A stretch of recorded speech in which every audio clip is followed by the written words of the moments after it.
The rain hammered the roof like it was trying to warn me, but nothing prepared me for the sight of my own driveway turned into a prison yard. There she stood, Lydia Whitaker, Harmony Ridge HOA president, retired accountant, and self-appointed guardian of every blade of grass, huddled under a yellow poncho, clipboard raised like a shield, while a chain-link construction gate blocked my truck cold. I killed the engine and stepped out into the downpour, boots sinking into fresh mud. "Lydia, what in the actual hell is this?" She didn't blink. Article 9, Section 3, Mr. Thompson. No external structures without full board approval. Your little workshop violates setback and aesthetic guidelines. I laughed, rain streaming off my cap. It's a 12 by 16 shed in my backyard on my own damn property. City gave me permits 2 weeks ago. You saw the plans. She tapped the clipboard like it was the 10 Commandments. City permits don't trump community standards. You should have waited for our review.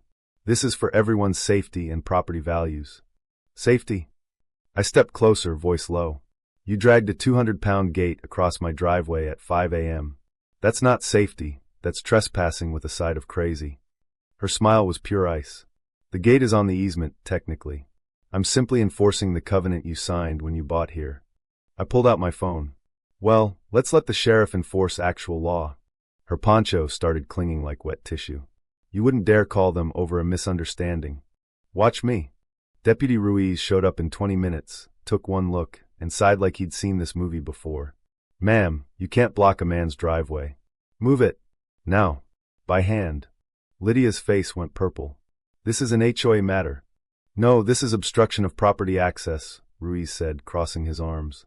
"Move it, or I call a tow and write the report. Your choice." She glared at me. I just folded my arms and let the rain do the talking.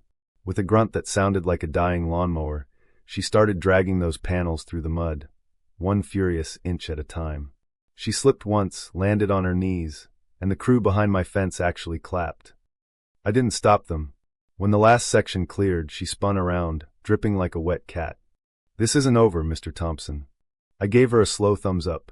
"See you at the next meeting, Madam President. Try not to track mud on the carpet." But that was just the warm-up.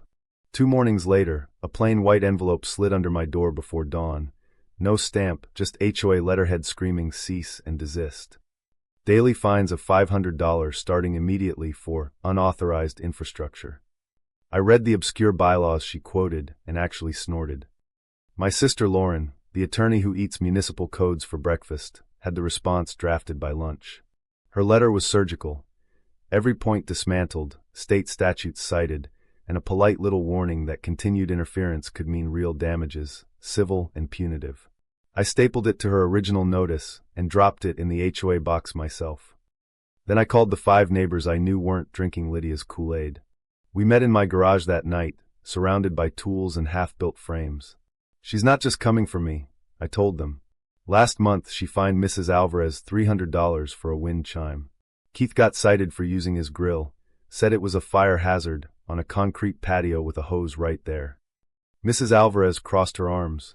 She called my garden gnomes visual pollution. Keith chuckled darkly. "We document everything.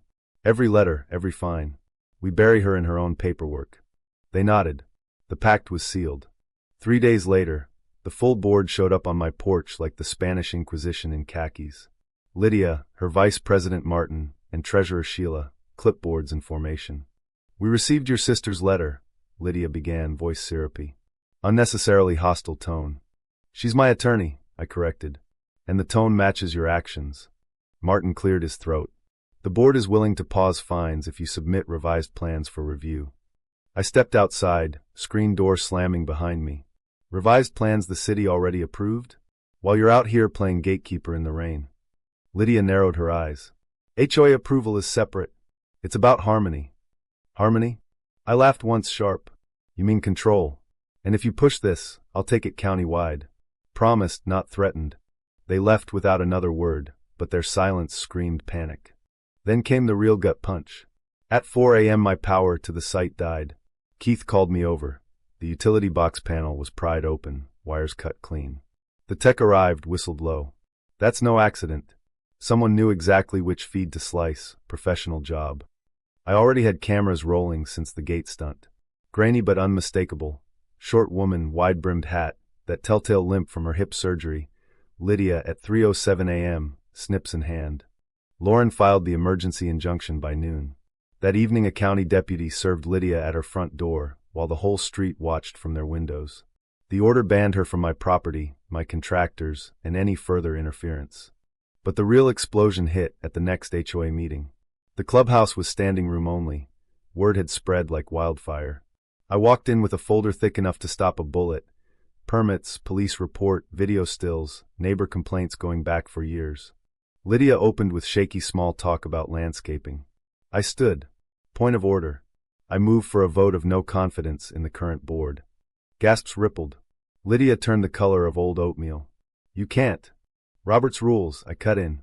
Any member can propose from the floor. I have the documentation. Mrs. Alvarez stood. Second. The vote was brutal, 41-6. The board dissolved on the spot. Lydia's mouth opened and closed like a fish yanked from the pond she thought she owned. Construction roared back the next day. But we weren't done. The subpoena landed on Lydia's door 2 weeks later. County seal, 2 investigators, the works.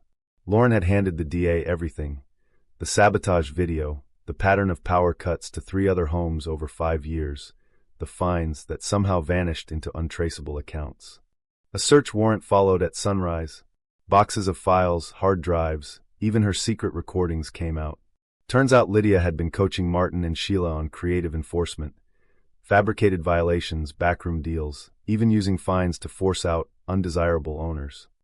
One widowed veteran lost his house after $22,000 in phantom fees. At the emergency community meeting in the school gym, the new interim committee played the audio for everyone.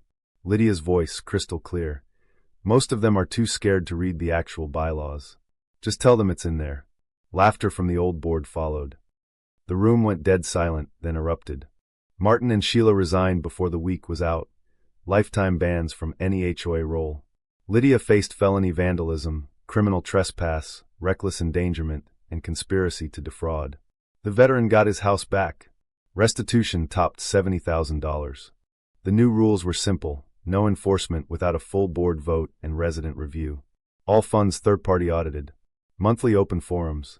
No more midnight gate stunts. My workshop stands finished now, lights glowing every evening, sawdust in the air like freedom. The neighborhood doesn't feel quiet because we're scared anymore. It feels quiet because we finally speak up. Lydia hasn't left her house in weeks. Last I heard, her lawyer was pleading for house arrest. So here's the question that keeps me up at night. True or false, the real power abuser wasn't just Lydia Whitaker, but every neighbor who stayed silent while she tightened the noose, until the rope finally snapped around her own neck. In the end, who really deserved the karma?